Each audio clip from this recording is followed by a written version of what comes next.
নমস্কার দর্শক বন্ধুরা, রেসপোর্টসের আরও একটি নতুন ভিডিওতে আপনাদের সকলকে স্বাগত। আমার সঙ্গে রয়েছে আমার সহকর্মী সৌরভ। আমরা দাঁড়িয়ে রয়েছি আর্জেন্টিনা দল যে মাঠে অনুশীলন করেন। এর আগেও আমরা এই জায়গায় এসেছি, এখান দিয়ে ভিডিও আপনাদেরকে আমরা দেখিয়েছি। কানসাসে তাদের কোয়ার্টার ফাইনালের ম্যাচ গতকাল খেলতে নামবে সুইজারল্যান্ডের বিরুদ্ধে। তার আগে শেষ মুহূর্তের প্রস্তুতি সেরে নিচ্ছেন তারা।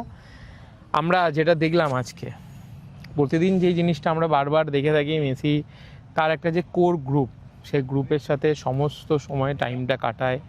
সেখানে রড্রিগো ডিপল থেকে শুরু করে, পারাডেস থেকে শুরু করে, এলিজান্দ্রো মার্টিনেজ, রোমেরো সকলেই থাকেন।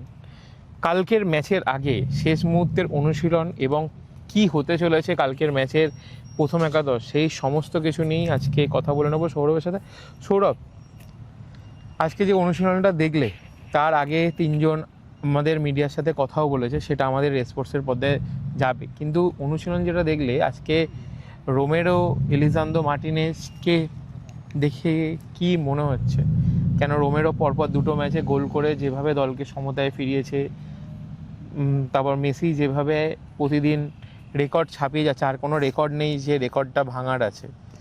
তো পেছনেই পড়ে রয়েছেন এমবাপ্পে 20 গোল করে, তার হয়ে গেছে 21 গোল। আরও একটা ম্যাচ, আরও এগিয়ে যাওয়ার সুযোগ, তার হাত ধরে আবারও আর্জেন্টিনা সেমিফাইনালে যাওয়ার একটা সুযোগও সামনে।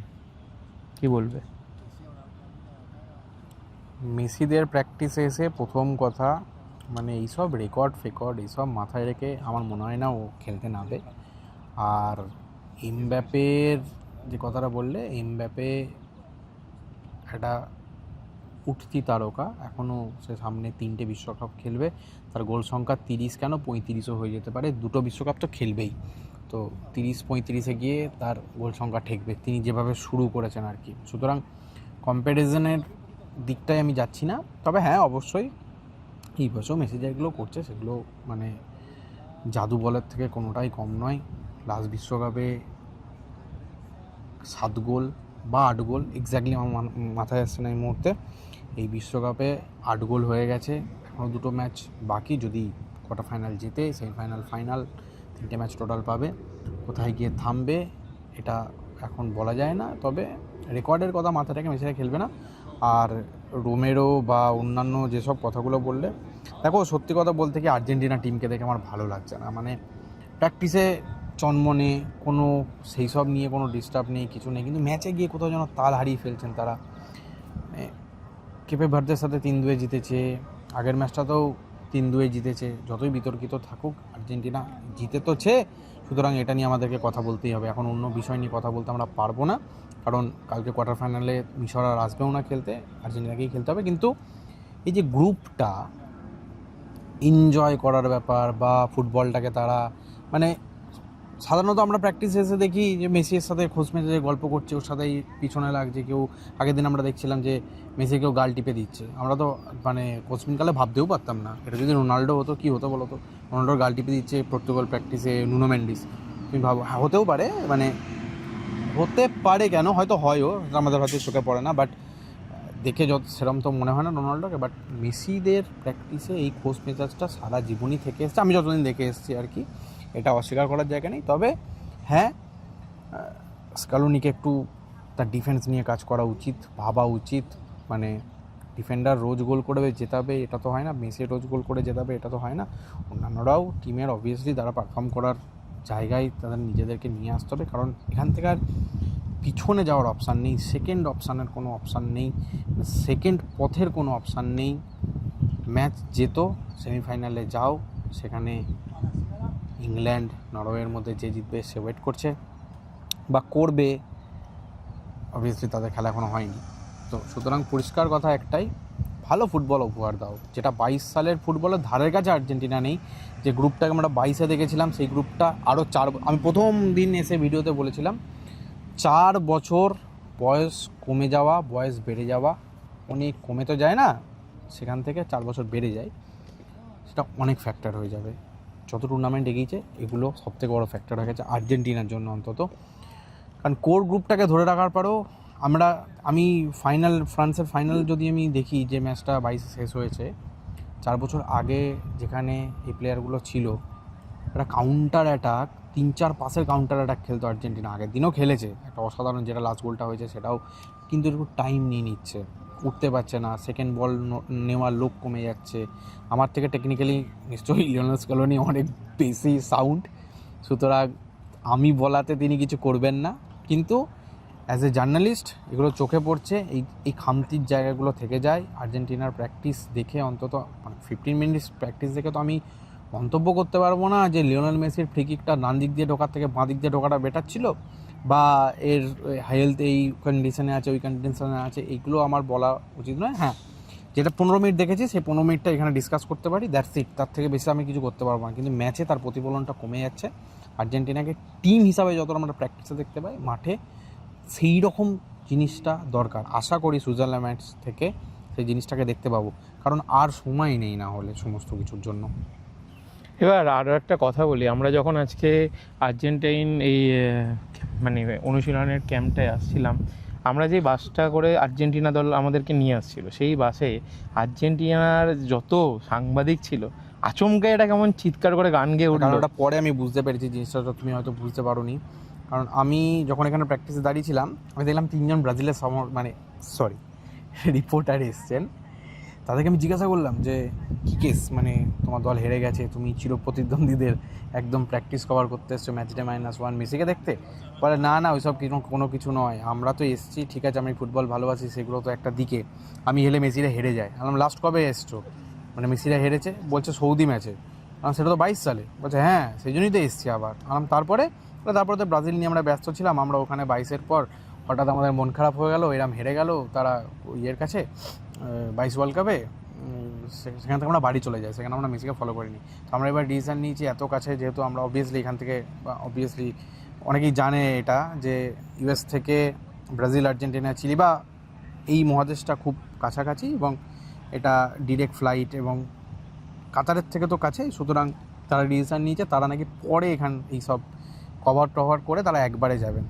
তো ভাই এই গানটা হয়েছিল তাদের জন্যই, মানে তাদেরকে মানে একটু ঝাল লাগিয়ে দেওয়ার জন্যই, যেটাকে বলা হয়, মানে যেমন আমাদের কলকাতা ফুটবলে ওই মোহনবাগান ইস্ট বেঙ্গল সাপোর্টাররা যেমন করে, সেটা সাংবাদিকরা, হ্যাঁ, এটা সাপোর্টার বেসের সাংবাদিক বেস বলা যাবে।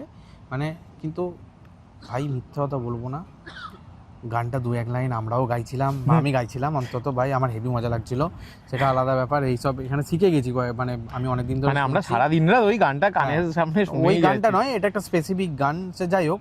এবার ব্যাপারটা হয়ে যাচ্ছে কি, অনেক এক্সপেকটেশন থাকে আজকে।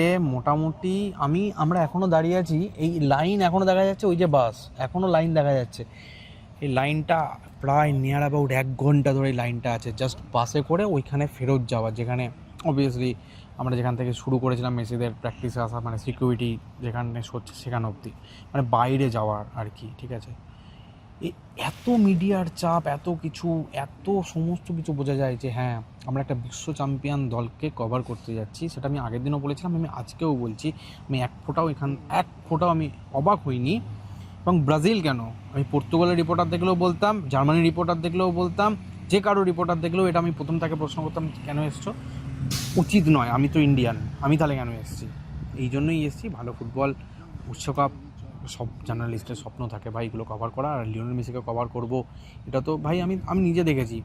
নেইমার প্রায় বলেই থাকে এটা, যে ব্রাজিলে মেসি সাপোর্টার অনেক, সুতরাং ভাই তারা দোষ কিছু করেনি, এটা মেসি এফেক্ট নয়, এটা আর্জেন্টিনা এফেক্ট। মেসিকে দেখার একার জন্য তারা এত দূর আসবে বলে, ঠিক আছে, হ্যাঁ আসতেই পারে, অবভিয়াসলি অনেকেই এসছেন, কিন্তু আর্জেন্টিনা যার জন্য এত চাপ, সেই আর্জেন্টিনাকে চাপ নিতে হবে।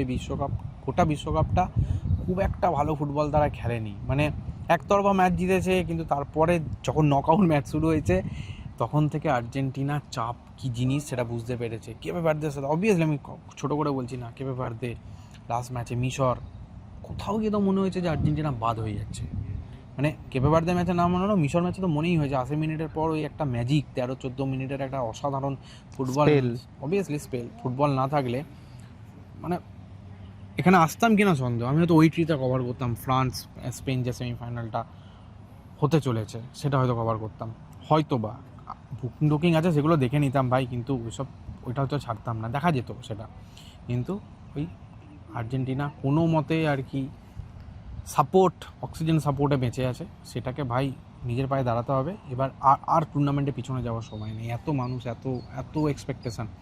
আর যদি আর্জেন্টিনা হেরে যায় তাহলে এই দিকে ট্রিটা পুরো ফাঁকা হয়ে যাবে। মানে সুইজারল্যান্ডের সাথে ইংল্যান্ড বা সুইডেন যেই খেলুক, মানে নরওয়ে, সুইডেন বলছি, নরওয়ে।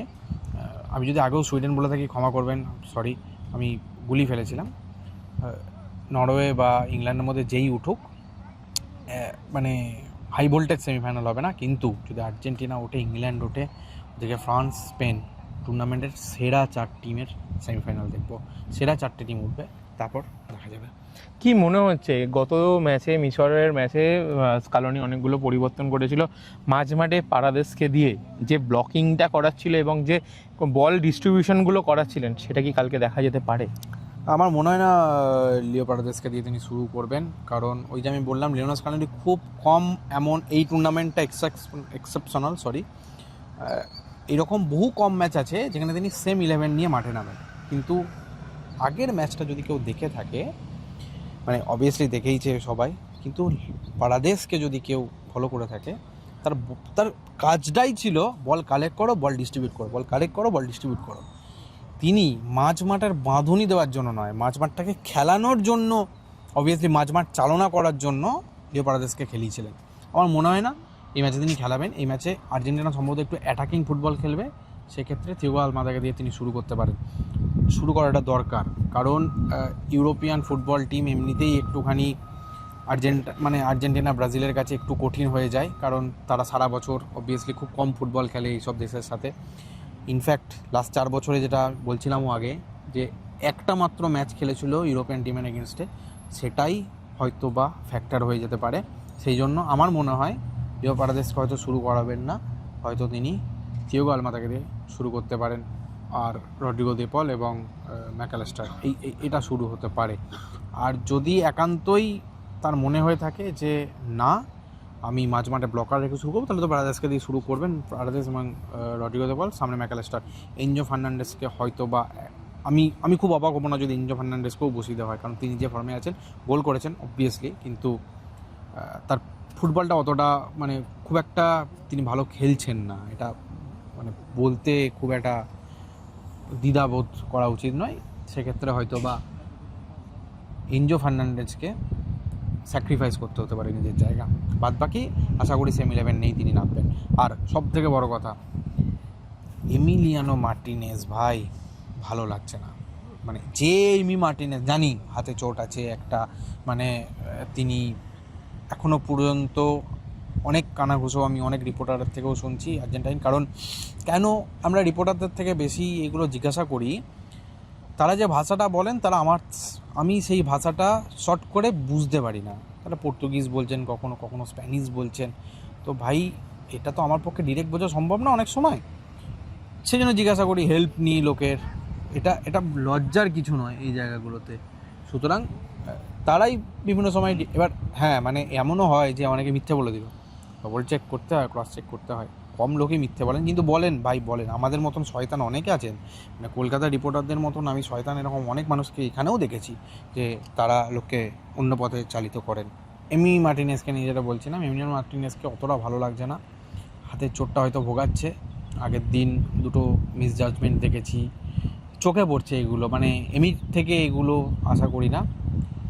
ডিফেন্স থেকে গোলকিপার লাইন যদি ঠিক না হয়, যদি আর্জেন্টিনা এই ম্যাচ কোয়ালিফাইও করে, অবভিয়াসলি করবে আশা করি, যখন করবে তখন কিন্তু ইংল্যান্ড বা নেক্সট রাউন্ডে ফ্রান্স, স্পেনের মধ্যে কাউকে একটা পাবে, মানে ফাইনালে যদি ইংল্যান্ডকে হারিয়েও দিতে পারে। ইংল্যান্ড কিন্তু এই রকম লোলালাপ্পা ফুটবল খেলবে না। লোলালাপ্পা ফুটবল কি, 80 মিনিটের পর ফ্রি হয়ে যাওয়া, 70 মিনিটের পর ফ্রি হয়ে যাওয়া, আর্জেন্টিনা 2 গোল খেয়ে গেছে, ফিরবে না, বা ম্যাচ ছেড়ে দেওয়া, বা একটা মিনিট, একটা সেকেন্ডের ভুল, বা মেসিকে ছেড়ে রাখা কয়েক সেকেন্ডের জন্য, এইসব ভুল হয়তো সবাই করবে না। তাই এইগুলো এখন থেকে নিজেদেরকে সতর্ক হওয়া খুব জরুরি। আর এখন থেকে আর্জেন্টিনার সুইজারল্যান্ড ম্যাচ থেকে বিশ্বকাপটা নতুন করে শুরু করা দরকার, মানে রিবিল্ড যেটাকে বলা হয় সেটাই। তো আমরা সৌরভের থেকে সমস্ত কিছু জানলাম, আপনারাও আমাদের মাধ্যমে অনেক কিছুই জানতে পারছেন। তো যেভাবে একদম প্রথম দিন থেকে আমাদের সঙ্গে রয়েছেন, আমাদের রেসপোর্টসের পর্দায় যেভাবে আপনারা বিশ্বকাপ কভার দেখছেন, আশা করি আপনাদের সকলের খুব ভালো লাগছে। কালকের ম্যাচের পরে জানা যাবে কোন দল সেমিফাইনালে পৌঁছালো, সুইজারল্যান্ড না আর্জেন্টিনা। সকলেই চাই কালকেই দুটো ম্যাচ আছে, তো কালকেই জানা যাবে যে সেমিফাইনাল লাইন আপ কী হবে। ইংল্যান্ডেরও খেলা আছে ওদিকে, তো দেখা যাক। এখন এই দুটো ম্যাচের ওপর সেমিফাইনাল ভাগ্য নির্ভর করছে অবভিয়াসলি। তো যারা জিতবে তার সাথে সেমিফাইনালে দেখা হবে আটলান্টায়, কারণ আমরা আটলান্টাটাই করবো, অন্যটা আর করতে পারবো না, কারণ আমাদের কাছে আর অপশান নেই অবভিয়াসলি। হ্যাঁ, তো আপনাদেরকেও সমস্ত কিছুই জানালো আমাদের প্ল্যানিং এবং আর্জেন্টিনা দলের আজকে অনুষ্ঠানটা। কানসাস থেকে সৌরভের সঙ্গে শুভম।